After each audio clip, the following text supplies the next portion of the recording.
मुख्यमंत्री भजनलाल शर्मा से पीड़िता मंजू गुरबानी ने न्याय की गुहार लगाते हुए मदद मांगी। रानीवाड़ा विधायक रतन देवासी और उसके भाई भरत देवासी लगातार मंजू गुरबानी को उत्पीड़न कर शिकार कर रहे हैं। प्रशासन द्वारा कार्रवाई न की जा रही व पीड़िता को न्याय नहीं मिल रहा। पीड़िता मंजू गुरबानी ने मुख्यमंत्री को ज्ञापन देकर विधायक रतन देवासी के खिलाफ मामले की निष्पक्ष जांच कर कार्रवाई की मांग की है।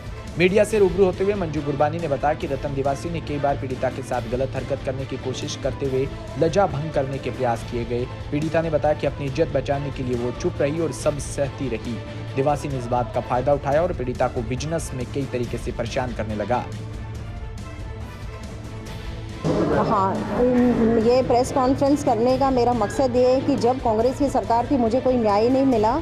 अब मैं चाहती हूँ कि बीजेपी की सरकार इस मामले की कार्रवाई करें और इस मामले की जांच करें।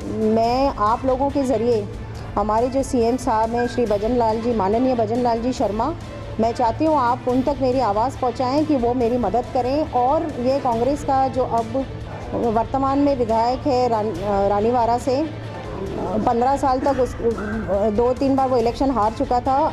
अब वो भी फ्रॉडुलेंट तरीके से और चीटिंग से इलेक्शन जीता है। उसने तथ्य भी छुपाए, उसने एफिडेविट भी गलत दिया था।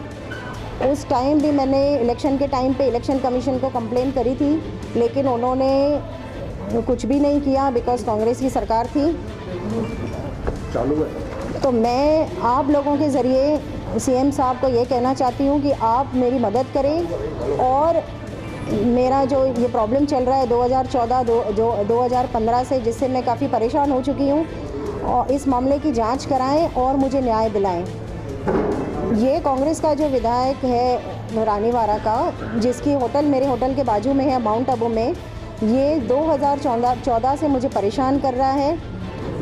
उस टाइम पे इसने काफ़ी गलत हरकतें करी थी मेरे साथ, लेकिन इज़्ज़त बचाने के चक्कर में मैंने उस टाइम पे कोई कंप्लेंट नहीं करी। इसने मेरे होटल पे गुंडे भी भेजे 2015 में। इसने मेरी होटल को भी डैमेज किया है। पूरा एक तरफ जो लेफ़्ट साइड है और बैक साइड है वहाँ पे पूरी मेरी सेटबैक एरिया पे अतिक्रमण किया है। उसके अलावा इसने सरकारी नालों पे अतिक्रमण किया है, सरकारी रास्तों पे अतिक्रमण किया है, और इसने नाले के ऊपर कांग्रेस की ऑफिस बनाई है बिल्कुल पोलो ग्राउंड के सामने।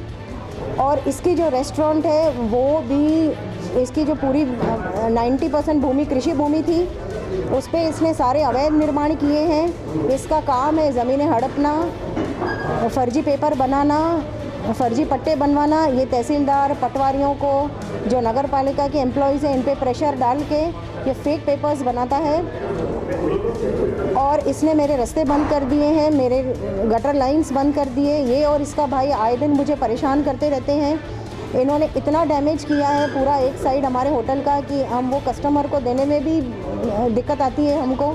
सो फिनेंशियली भी मुझे बहुत बड़ा नुकसान हो रहा है, मेंटली मुझे टॉर्चर हो रहा है, फिज़िकली मुझे टॉर्चर हो रहा है।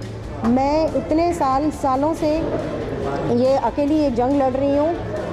उसके बाद 3 बार मैं हाई कोर्ट गई। हाई कोर्ट के ऑर्डर्स के बाद जब एसडीएम साहब ने कार्रवाई करी और आदेश पास किए अतिक्रमण तोड़ने के, तो नगर पालिका पे इसने प्रेशर बनवा के, डीडीआर से प्रेशर डलवा के उन अतिक्रमण को तोड़ने नहीं दिया। तो मैं चाहती हूँ कि सरकार इसकी जांच करे और मेरी मदद करे।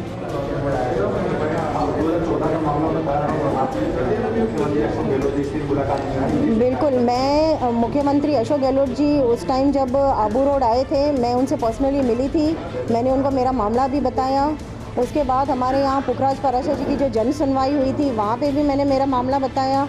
मैं पर्सनली डोटासरा जी से मिली थी जयपुर में, उनके ऑफिस में, वहाँ पे भी मैंने मेरा मामला बताया, लेकिन किसी ने भी मेरी मदद नहीं की और इसको बचाते रहे।